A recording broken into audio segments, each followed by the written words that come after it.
글로벌 증시의 주요 변수들을 통해서 투자 전략 그리고 인사이트 세워보는 시간입니다.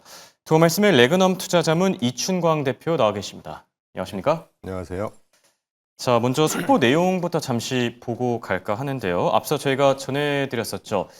MSCI 이 선진 시장 지수 편입을 위한 관찰 대상국 워치리스트에 아쉽게도 다시 한번 지정을 받지 못했습니다. 지금 역외 외환 시장을 허용하지 않아서 원화 유동성이 충분하지 않다라는 지적들도 나오고 있고요. 한국 금융당국이 제도 개선에 나서고는 있지만 여전히 시장 접근성이 부족하다 이런 얘기들도 나오고 있는데 이 얘기부터 잠시 나눠보면 좋을까 하거든요. 어떻게 생각하십니까? 이런 소식이 사실은 새로운 소식은 아니죠. 네. 몇 년 만에 한 번씩 항상 이런 식의 이제 좀 비복까지는 아니지만 좀 부정적인 내용이 나오는데 예. 단견적으로 오늘 아침에 우리가 깊게 얘기할 주제는 사실 아니지만 예. 우리나라 이제 금융시장, 자본시장이 조금 고민을 좀 해봐야 되는 문제가 아닌가. 그러니까 이 금융 선진국이라고 하는 게 선진 금융 시스템이라고 하는 게 그냥 주가가 오른다고 해서 선진 시스템이 되는 것만은 아니지 않습니까? 맞습니다. 그런 측면에서 좀 고민을 해봐야 되는 문제인 것 같아요. 네, 말씀해 주신 대로 확실히 우리 증시 그리고 경제도 시사하는 바가 많은 그런 내용이 아닌가 생각이 들고요. 자, 중동 전쟁에 대한 얘기부터 먼저 나눠보죠. 지금 전쟁이 이제 마무리 국면에 들어갔다 이런 얘기들도 나오고 있고 그럼에도 불구하고 미사일도 서로 오고 가고 이러고 있는데 이 지금 상황 어떻게 보고 계십니까? 일단 저는 애초에 큰 걱정은 하진 않았었고 네. 이란이 이제 서로 휴전 합의한 이후에 미사일 쏘고 이스라엘 또 레이더망 쏘고 그런데 트럼프가 하지 마. 그렇죠. 그걸로 얘기 끝난 거 아니겠어요? 근데 이제 이란이나 이스라엘은 정말 진심으로 접근을 했었죠. 핵시설 다 그렇죠. 아예 사전에 그냥 이 문제의 싹을 자르겠다 이런 태도. 그런데 의외였던 건 저는 사실 이란이 그 체력 자체가 아주 기울어져 있기 때문에 확전이라든가 전쟁 그렇게까지 보진 않았었지만 이렇게까지 무기력하게 진다? 좀 다른 얘기일 수도 있는데 그런데 합의한 이후에 미사일 쏘는 거 그 정도는 해야 되지 않겠습니까? 옛날에 페르시아잖아요. 문화적으로 그렇죠. 굉장히 유구한 지역이고 사실은 중동에서의 맹주인데 어떻게 보면 그 정도의 쇼잉은 적당히 하고 지나가는 거 아닌가 하는 생각 정도로 하고 있습니다. 알겠습니다. 자, 그리고 또 지금 밤사이에 이 경제 지표들도 많이 발표가 됐는데요. 이 경제 지표와 관련해서는 앞으로의 전망이나 어떻게 보고 계시죠? 굉장히 중요하죠. 사실은 지난주까지만 해도 우리 지난주 전 한 2주 전까지만 해도 관세가 모든 걸 지배하는 시기였잖아요. 그랬었죠. 근데 관세 문제가 조금 잠잠하나 싶더니 이제 갑자기 전쟁이 발발해서 물론 한 10여일 만에 이제 끝났다고 얘기해도 될지 모르겠지만 마무리 국면이니까요. 네네. 근데 이제 이제부터는 정말 다시 좀 지루할 수도 있고 그러면서도 중요한 펀더멘털의 판단이 굉장히 중요한 시기로 가고 있는 것 같아요. 그래서 경제 지표를 이제 봐야 된다 이런 얘기시죠. 당연하죠. 그런데 이제 요점만 몇 개 말씀드리면 지난주 발표된 이제 소매 판매.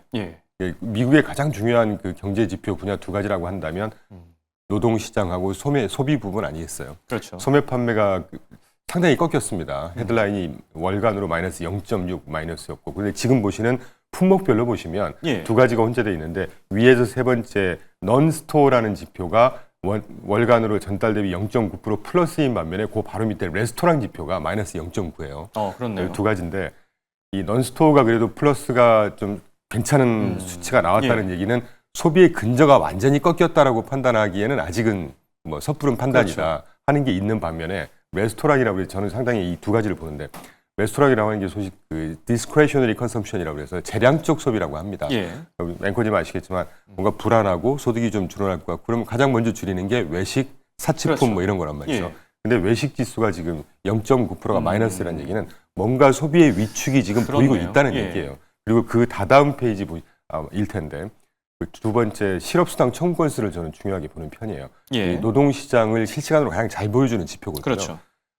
지난주에 주간으로 25만 건 찍었습니다. 그래서 아직 심각한 수준은 아니라고 할 수 있는데 근데 보통 한 23만 정도 21만 건, 22만 건 정도가 연초 이후에 그냥 평균적인 수준이었단 말이죠. 근데 이게 하다가 24만 5천 건 가든 24만 9천 건, 25만 건 찍었단 말이죠. 그래서 노동시장도 실제로 이게 좀 꺾이고 있는 게 아닌가 우려가 됐었는데 그래도 이제 주간으로 지난주 발표된 거 보면 5천 건 줄어서 24만 5천 건이었으니까 불행 중 다행 아닌가 싶지만 하여튼 이 트렌디하게는 계속 실업수당 청구 건수가 증가하고 있다, 상승하고 있다는 측면에서 보면 노동시장이 조금씩 균열. 그러니까 다시 말씀드리면 노동시장도 조금씩은 균열, 소비시장도 조금씩은 균열. 예. 그러니까 이제 어제 의회에서 제롬 파월이 인터뷰하는 것도 이따 우리가 다루겠지만 네. 굉장히 혼재가 돼 있는 것이죠. 그렇죠. 하여튼 결론부터 저는 하반기에 원래 9월부터 한 2차례 인하하지 않을까 하는 생각을 했었어요. 근데 지난주 소매 판매부터 시작해서 뭐 굴습이라든가 여러 그 멘트가 막 나오지 않습니까? 예. 원래 매파적으로 분류했던 분들도 이제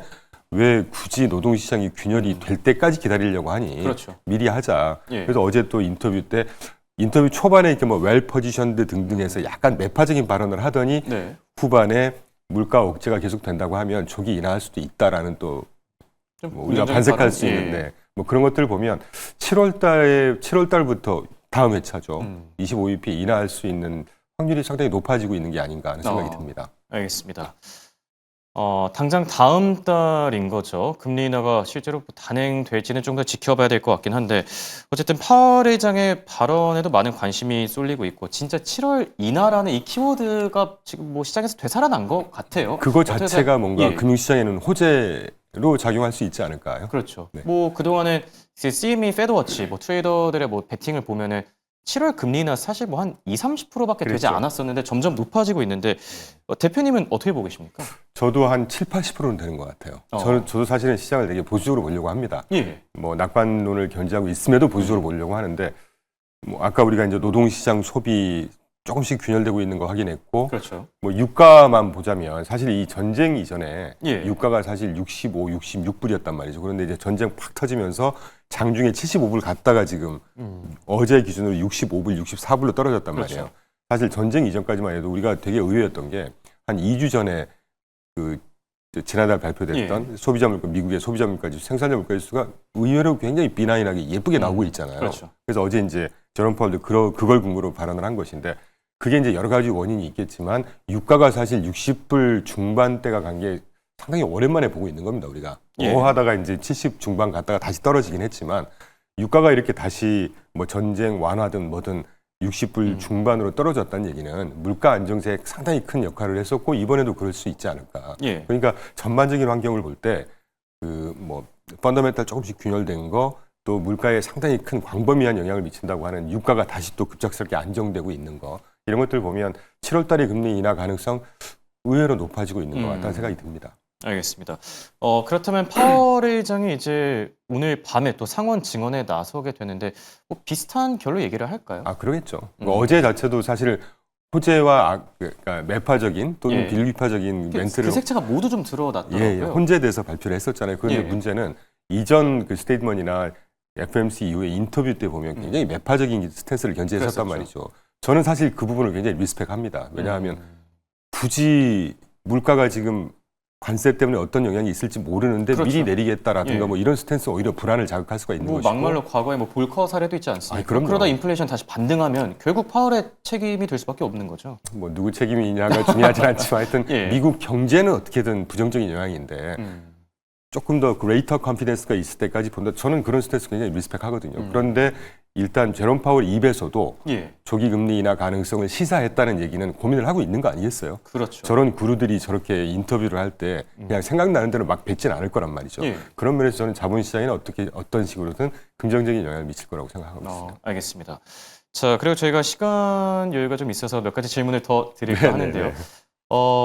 대표님께서는 개인적으로 하반기 증시 전망에 대해서는 어떻게 보고 계신지 중요한 뭐 질문 해주셨습니다. 최근 들어서 지금 글로벌 IB들이나 아니면은 뭐 월가의 뭐 강세론자들 보면은 뭐 S&P 500 전망치 뭐 전쟁 터지고 나서 좀 낮췄다가 다시 6,500으로 높이는 그런 모습들 나타나고 있거든요. 어떻게 생각하시죠?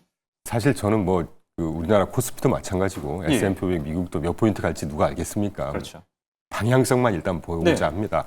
저는 기본적으로 연말까지 본다 그러면 우상향을 뭐 아주 굳건하게 믿고 있고 다만 이번 7월 한 중순 뭐 다음 주가 되겠네요. 다다음 예. 주 7월 중순부터 하순 8월 초 정도까지가 올해 볼 수 있는 마지막 변동성이 아닐까 하는 생각이 듭니다. 이유는 7월 4일 날 이미 지나버렸지만 그 상원에서 OBBB 감세안 예. 표결하는 이제 시기잖아요, 지금. 그렇죠. 어제 다행히 스캇 베센트가 이 솔트 지방 주 정부 공제 그 한도를 뭐 이틀 내에 합의할 것 같다라든가 이런 좋은 멘트를 날려주고 있긴 하지만 그거 이후에 7월 9일이 4월 2일 날 그 판때기 갖고 나와서 무지막지한 관세 때리고 일주일 있다가 3개월 유예해줬잖아요. 그거의 데드라인이 7월 9일입니다. 그렇죠. 그럼 벌써 다음 주가 되겠네요. 그것도 이제 약간의 변동성 그리고 이제 7월 중순 이후부터 어제부터 계속 이제 실적 발표하고 있는데 2, 4분기 실적이 본격적으로 발표가 될 거란 말이에요. 근데 관세 때문에 물가가 지금 잠잠하긴 하지만 기업 실적에는 어떤 식으로 영향이 있을 거예요.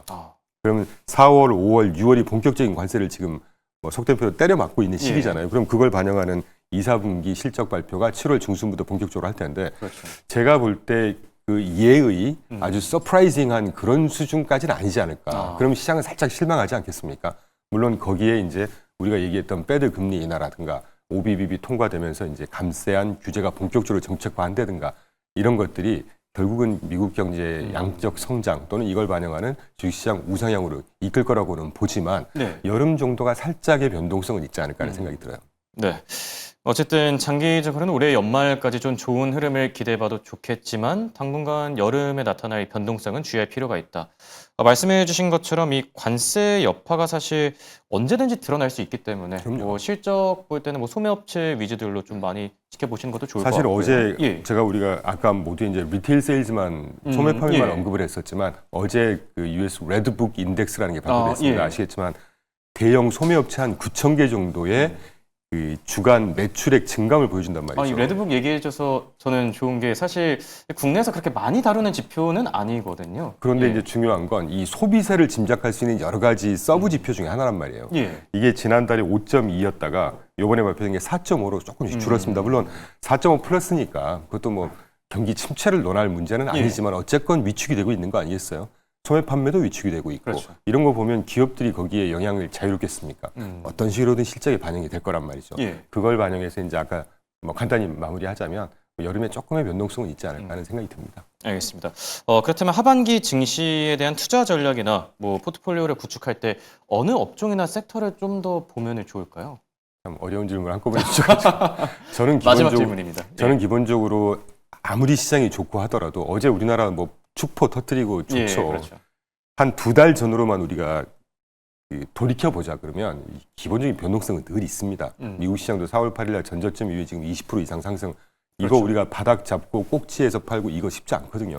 늘 자산군이라든가 저희처럼 이제 투자 전략으로 늘 분산, 배분을 해야 된다는 생각은 확고히 하고 있고 다만 아까 OBBB 감세안을 상당히 중요한 투자 전략의 포인트로 보고 있는데 그게 이제 통과가 돼서 하반기에 이제 감세, 규제 완화 정책이 본격적으로 시행이 되면 거기에 가장 수혜받을 업종 몇 가지만 그냥 말씀드리면 저는 지금 중소형이 최근에 뜨긴 했지만 변동성 기간 동안에 상당히 많이 빠졌단 말이죠. 그렇죠. 하반기로 보면 중소형이라든가 부동산 그리고 뭐 원자력 저희가 뭐 한 3년 전부터 가장 먼저 우리나라에서 투자했던 걸로 생각하고 있는데 뭐 그 정도 생각을 할 수 있지 않을까 하는 생각이 들어요.